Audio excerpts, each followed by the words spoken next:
പ്രിയപ്പെട്ട പ്രേക്ഷകരെ, തിരുവനന്തപുരത്ത് മാത്രമല്ല പാലക്കാട് മുനിസിപ്പാലിറ്റി ബി.ജെ.പി. എടുത്തു എന്ന വിവരം കൂടി പ്രേക്ഷകരെ അറിയിക്കുന്നു.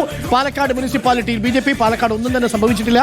പാലക്കാട് ബി.ജെ.പി. തന്നെ തിരിച്ചു പിടിച്ചിരിക്കുന്നു. 24 സീറ്റുകളാണ് പാലക്കാട് മുനിസിപ്പാലിറ്റിയിൽ ബി.ജെ.പിക്ക്.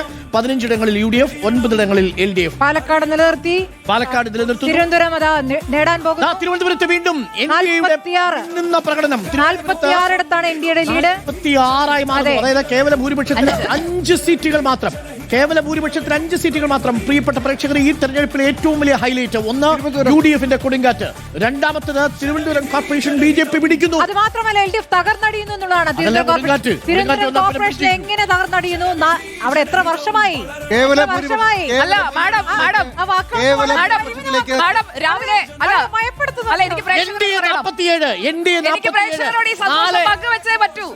നാല് സീറ്റുകളിൽ എൻ.ഡി.എ കേവല ഭൂരിപക്ഷത്തിന് 4 സീറ്റുകൾ.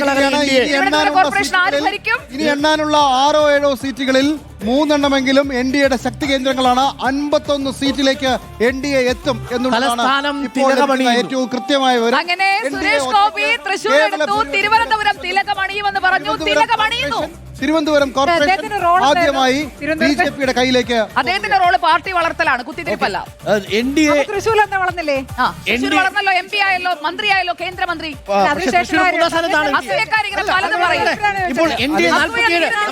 വേറെ ഒന്നും ശ്രദ്ധിക്കേണ്ട, നമുക്ക് തിരുവനന്തപുരം മാത്രം ശ്രദ്ധിക്കാൻ തൽക്കാലം. തിരുവനന്തപുരത്ത് 47 ഇടങ്ങളിലാണ് എൻ.ഡി.എ. ഇനി പിന്നോട്ട് പോക്കില്ല, ഇനി 4 മുന്നോട്ട് പോകൂല. അതെ, 4 ഇടങ്ങളിൽ മാത്രമാണ്. 4 ഇടങ്ങളിൽ മാത്രമാണ് എൻ.ഡി.എക്ക് വിജയം വേണ്ടത്.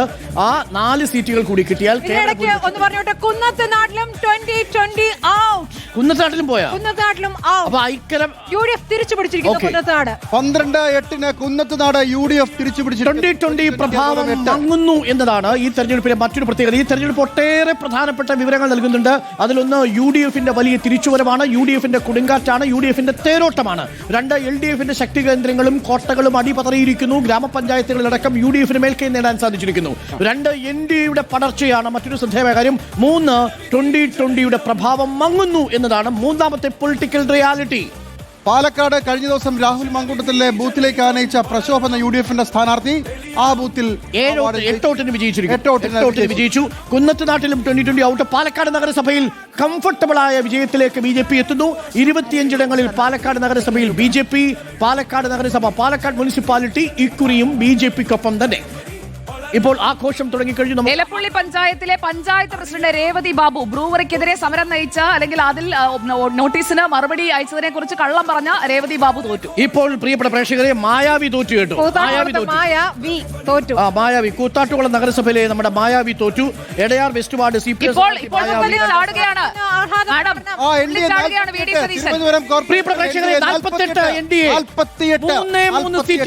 3 സീറ്റുകൾക്കകലെയാണ് തിരുവനന്തപുരം കോർപ്പറേഷൻ ബി.ജെ.പി. ഭരണം.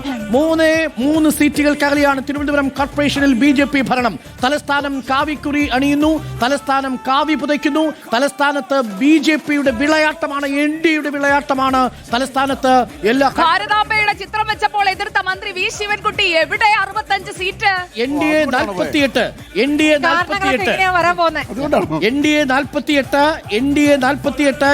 24. എൻ.ഡി.എ നേടിയ സീറ്റിന്റെ പകുതി മാത്രമാണ് എൽ.ഡി.എഫ് നേടിയിരിക്കുന്നത്, 24. UDF 17, NDA 48, LDF 24. പ്രിയപ്പെട്ട പ്രേക്ഷകരെ, അങ്ങനെ തകർന്നടിഞ്ഞു എൽ.ഡി.എഫ് തകർന്നടിയുകയും കോട്ടകൊത്തളങ്ങൾ തകർത്തെറിഞ്ഞു യു.ഡി.എഫിന്റെ പടയോട്ടം. പാലക്കാടും ബി.ജെ.പി ഏറ്റവും വലിയ ഒറ്റകക്ഷിയായിരിക്കുന്നു.